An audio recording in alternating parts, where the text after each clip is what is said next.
Hey, we're live. Hi everyone, how are you?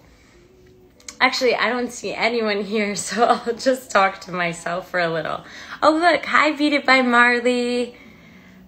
If you guys want to, we're going live with DJ Chef Rocks. I should stand up and dance for a second. I feel like you need to boost your energy, so I'm going to dance for a second. When you're going live with DJ Chef Rocks, you got to dance. I was wearing pink today, and then I realized, you got to style your outfits to the coloring of your face and your hair. And for me, I was wearing hot pink, and it just wasn't working out. So this is what I'm wearing. It's like my second outfit of the day. I'm so excited. We're going live with DJ Chef Rocks. He's hysterical. Have you guys heard of him? He's a chef and also a DJ. He's been with tons of celebs. He does bachelorettes. He does everything. DJ Chef, I want you to request to go live with me, and I have so many questions for you. This is going to be really funny. Okay, you just sent a request and we are waiting. Comment below, what's your favorite food? Oh, what's that? Hey, what's cooking? What's going on? Hey, what's good in the hood? Good. How's your... Get rid of this. All right. Where are you? All right. What's that? Where are you? I'm in the office. Where's your office? In the Oceanside.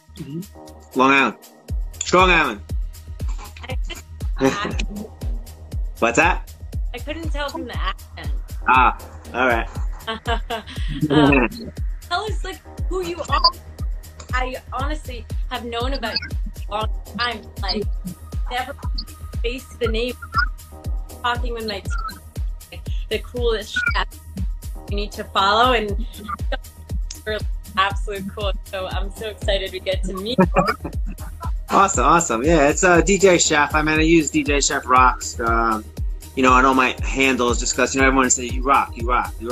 So DJ Chef, somebody had taken it, so I was like, all right, DJ Chef Rocks it is. But yeah, it's just DJ Chef. I DJ and I cook at the same time for a lot of events, food festivals, trade shows, and as you see now, a lot of house parties, private parties.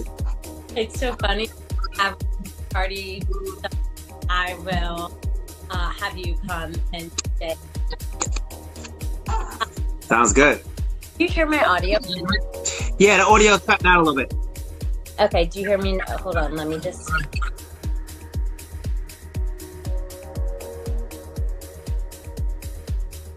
Oh, lost you. Better? Yeah. All right, I lost you a little bit. Yeah, better. Okay, cool. Okay, so let's get started. Rapid fire.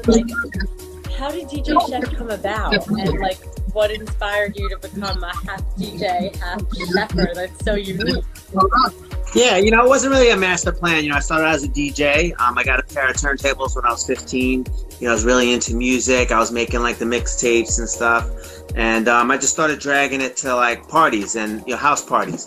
So I became the DJ in town, doing everybody's parties, making our own parties and stuff. And then I got a job during the day with a caterer, just random. And I was prep cooking. So I was just doing basic prepping and stuff. And then I got to be a good cook, and the owner was just kind of trying to steer me in the right direction. I'd come in late, tired from the night before, all that kind of stuff. And she kind of was pushing me to go to culinary school. And I had no idea culinary school, what that was, what anything was about. So, after a year of her hitting me with this, just kind of sunk in, and maybe I just needed to change. I don't know, but I just showed right up at New York Restaurant School in Manhattan, 34th Street. I signed up. I got my my uniform, my tools, and it gave me a little structure that I needed at the time, to be honest. And I got right into it. Put the DJing to the side, and I got a job. Took one of the flyers off the Help Wanted board, and I went to this place, Time Cafe, downtown on Lafayette Street, and they hired me on the spot, and yeah, it turned out to be the hot spot, and yeah, a funny story. You know, I go out in the dining room just to see how the plates are looking and everything, and I see like Madonna over here, JFK Jr. I met all my music heroes, Beastie Boys, Run DMC, you know, just the Johnny Depp, Kate Moss. I mean, it was just insane. Johnny Cash, it's just insane. So that like really like, you know, got me, you know, like locked in. I said, this is cool, and I'm gonna ride this out, you know. So I went on to work with like Bobby Flay, Matthew Kenny, John Tazar, like all like fine dining, all the top chefs and everything. So you know, after like 7-8 years in Manhattan, you know, it's kind of burned me out. You know, I was working $100 a week, no days off, and you know, I took a job as a corporate chef, and I didn't know anything about this, so I just someone said, yeah, you work during the day, and I was like, all right, sounds good right now. So I got a job with like, you know, working for big companies, Pfizer, McCann Erickson, HBO, and you know, you work Monday to Friday, breakfast, lunch, and you're out of there. You know, I had the weekends free. So what happened? You know, this is like the short version. So what was happening? You know, the executive was saying, you know, we love your food, you know, can you cook for a little dinner party on the weekend, a few couples or whatever? And I was like, yeah, and I got like kind of inspired again, and I started doing these little dinner parties. So, but what I found with the dinner parties was they were just boring, like painstakingly boring. People swirling their wine, you know. And the word. So, you know what's missing is the music.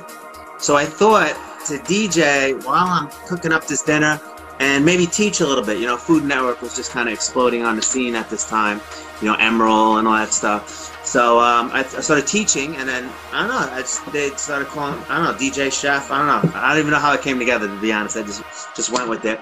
But then I was like, DJ Chef, okay, and I started fine-tuning it and everything. And, you know, what it kind of shook out to was like, you know, special birthdays, the 30th, the 40th, the 50th. And, you know, yeah. Well, that's a whole different world on its own. So a wedding magazine calls me. They're like, DJ Chef, you know, this is a great idea. What you doing? Would you do these for a bachelorette party? I'm like, yeah, sure. I had no idea what bachelorette was. No idea. Did anything about the wedding industry. So like, this would just be such a cool, perfect idea for a bachelorette party. So we kind of like, they were interviewing me, and we kind of spelled it all out, you know. And they put it in this wedding magazine, and then boom, it just took right off. It just kept snowballing and snowballing. So like when this was all happening, you know, my goal was like corporate events, you know, bougie, you know, like, you know, Manhattan celebrity events. So I'm like, I gotta keep this under wraps, you know what I mean? Like, you know, maybe if I'm the Bachelorette chef guy, you know, they're not gonna want me for corporate events. So I was kind of doing that for a while, but I mean, it just is so perfect, and it's such a good fit, and it's such a good crowd, you know.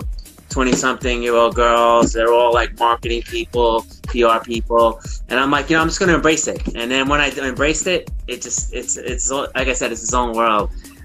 So you know, I'm doing quite a bit of them now. It's really the only market that's resilient enough to still go on during a pandemic.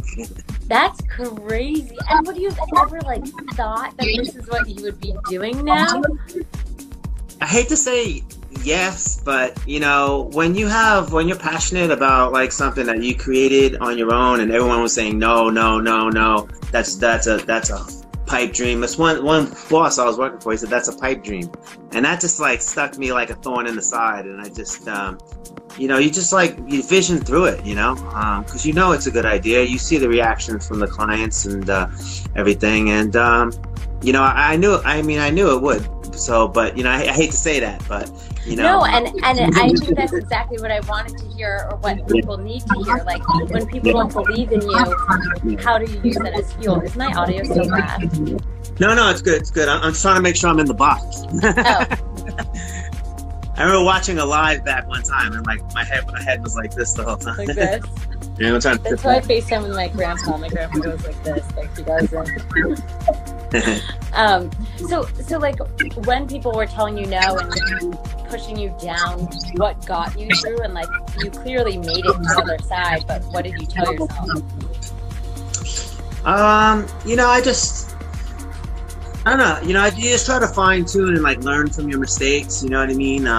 You know, you try to stay focused. You know, it's easy, you know, you do events, you know, it's easy to get lost, and you know, I have my ups and downs, and getting caught up in you know, I don't say partying with the party, but you know, you're entertaining, you know, you got to be the one, you know, orchestrating everything. You can't be on the other side. You got to keep that in perspective. I mean, when you're, you know, late 20s, 30s, I mean, you know, it's easy. But, you know, you just, you know, you get through that the best you can. You know, I'm going to put it out there ahead of time, you know, so you don't make the same mistakes I made. But, you know, you make mistakes, and it's really like a blessing in disguise, you know, because you learn from that, and, you know, you make the adjustments, and, you know, you're actually better afterwards. You know, I know it's like cliche, and a lot of people say that. You want to say what's up? What? You want paper? My daughter's here. Hi. Hey, you want to say hi? No? You shy now? Now you're shy. It's okay. So, you know, people think like failures are a bad thing, but there's like really like big lessons to be learned. You know what I mean? So, you know, actually, if you can make a couple failures real quick in the beginning, you know what I mean? It kind of speed up the process for you, you know? I mean, I don't really know anyone who has like a straight path to success. You know, there's another like meme that's, you know, people think success is like this, but it's really like that, you know? You know, when you're in, you know, your business or you work for yourself, you know all these little cliche things. But, you know, you know, if you could really digest it and like, you know, take it for what they're trying to express to you. And I read a lot of, you know, I watch a lot of biography. In my downtime, I download all the 30 for 30s, the biographies, the behind the musics. You know, that's what drives me. You know, just you're getting, you know, all those advices and everything from those successful people. You know, so it's a great learn tool. From their mistakes. Someone said you failed to grow. I love that. I love that. Yeah, how they got started. You know, and you know, because you know, it's very rare people just get handed, you know, a business, although we do see that, you know. Wait, and speaking of like getting handed things, can you please tell us about Food Network and Cutthroat? Like, how did that come about? You're a star, like what? And what was that like? I mean, it felt very natural to me. I mean, I could do that every weekend, you know. In the beginning, I saw DJ Chef as its own, you know, MTV style cooking show, but at the time, you know, early 2000s, they just weren't ready, you know. So when I was doing like a lot of the bachelorette parties and private parties, I made my little website and everything. And what happened was Food Network called me right up, like day one. They called me. There was a show called What's Hot, What's Cool. It was like a news show, you know, featuring all the hottest trends in the culinary scene.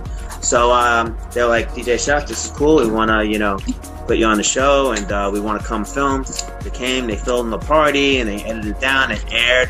And it was just like, boom, seal of approval from Food Network. I was like, yes, you know.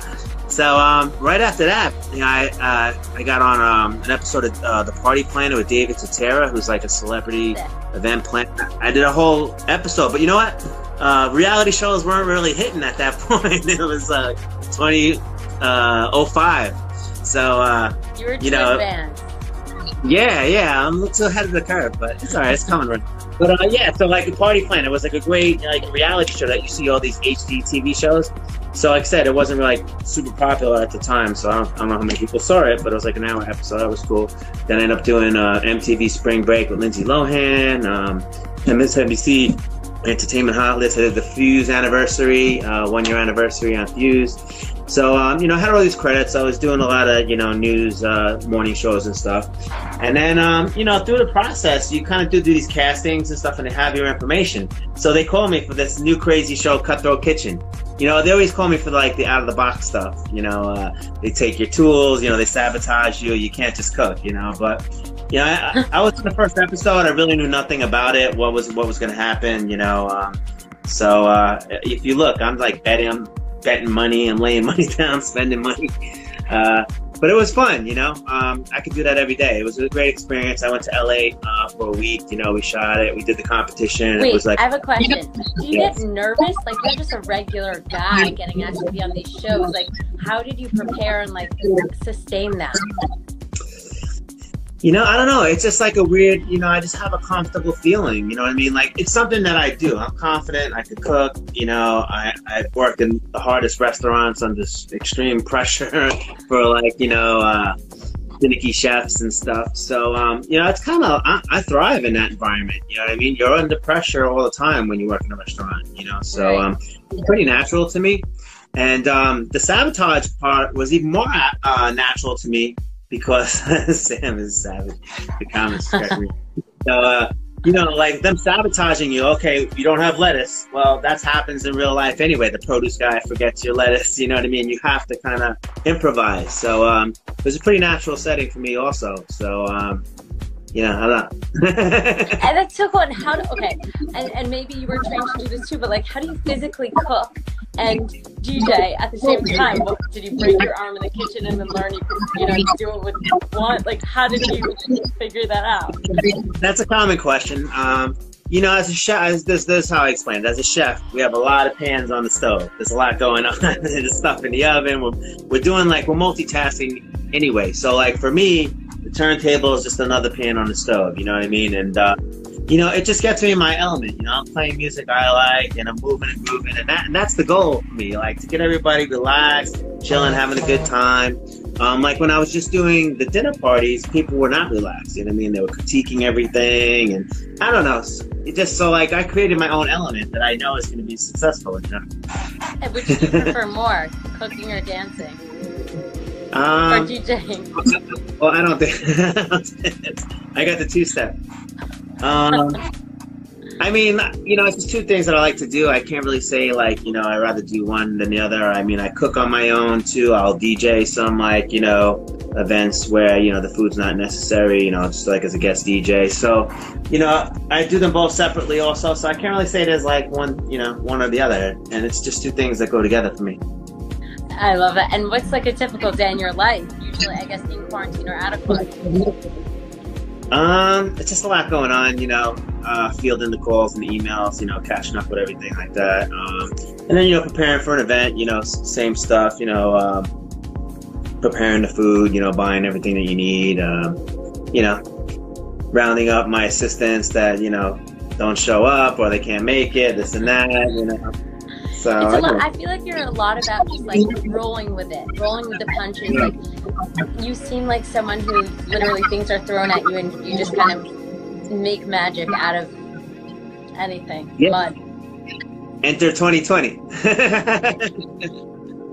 Thanks to Bachelorette. Yes, absolutely. Yeah. I think that's your secret. And speaking of secrets, like just to close out, I can't even believe how fast this conversation was, and you're so inspiring, and I don't even think you mean to be. Like, what advice do you have for your younger self and for anyone watching, whether it's within your industries or not? I mean, just try to focus, you know, like I said, when you're younger, you know, you're all over the place and stuff. So, you know, if you can kind of like, you know, see the end goal maybe, you know, and then, yeah, set little goals, you know what I mean? So like, you know, that end goal is not so far away, you know what I mean? You know, just kind of set shorter goals, you know, and then when you reach them, you know, you hit something instead of like, oh, I'm never going to get to that end point. And then, you know, like I said, you know, just, you know, learn from others, and like these biographies and like these, you know, autobiographical books are the best. You know what I mean? They're revealing, you know, all their little secrets, what they do in the morning, you know, you meditate, whatever it is. I mean, you kind of find, you know, what works for you, but I hear it all out and, you know, kind of take from a little from everyone. You know, and then I think most importantly, just never give up. You know, you're going to hear the no's. You're going to hear that's a stupid idea, you know, and, you know, you just got to brush it off. You know what I mean? You could take some of their criticism. Some of their criticisms might be on point or somewhat on point, but, you know what you have to do. And if, you know, someone makes something critical, like don't take it to heart. Take it as like a little tool. Like, okay, maybe if I did like, you know, tone that part down or maybe nix this, you know, it might speak to that person, but you know, like I said, there's gonna be a lot of no's, and you know, just know you need is that one yes. All you need is one yes. It's true. I love that. And what's your favorite song right now? My favorite song right now? You know what? I hate to say it, but I'm not really into like so much new music. You know what I mean? I'm not like, you know, when I was younger, I used to buy everything. But, you know, a song right now has to be a bona fide hit for me even to bring it into the mix. You know what I mean? Because like I'm playing a lot of the same stuff over and over again, but I know it works, and, you know, and, yeah, I don't know. I think we grew up with like really good music, you know what I mean? And it's a little, little watered down now, you know. Agreed. Artists, I mean, listen, artists my make roommate and I albums. listen to Signs You Delivered every day. That's like a Yeah, you know, so I mean, but you know, it's cool. You get like a little mashup, a little remix on an older song, maybe with like a new beat, you know. But I don't know. I mean, I always like Pitbull. You know, Pitbull's always putting out bangers. You know what I mean? For parties and stuff. I mean, I'll play Bachelorette party. I'm playing 3 or 4 Pitbull songs. at least. Yeah, Ritmo, feeling that one. Ritmo's good. Rhythm of the, but see, that's a 90s song. The rhythm of the night. He sings too. Yeah. And where can we find you? DJchef.com. And you can follow me on all social platforms, DJ Chef Rocks. But yeah, Instagram, you know, follow me real time on the stories, you know, pretty active on the stories there. So, you know, people chime in and, you know, keeping up real time. Well, thank you so much. I know you have your daughter, Summer, and everything busy going on with quarantine.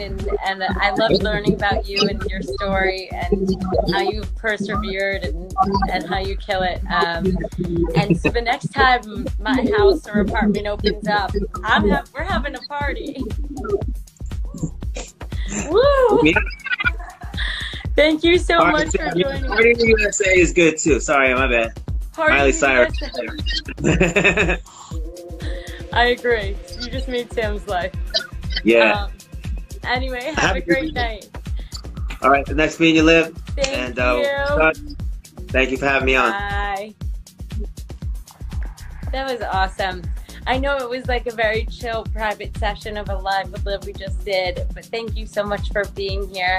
I'm Liv Schreiber, and in my New York apartment, just you know, getting through quarantine with a little bit of inspo never hurts. And that was DJ Chef Rocks. He's awesome, and he DJs and he cooks. I can't even do either, so I'd say he's a very talented man. And stay tuned for next Monday. I'm so excited and grateful that you're here.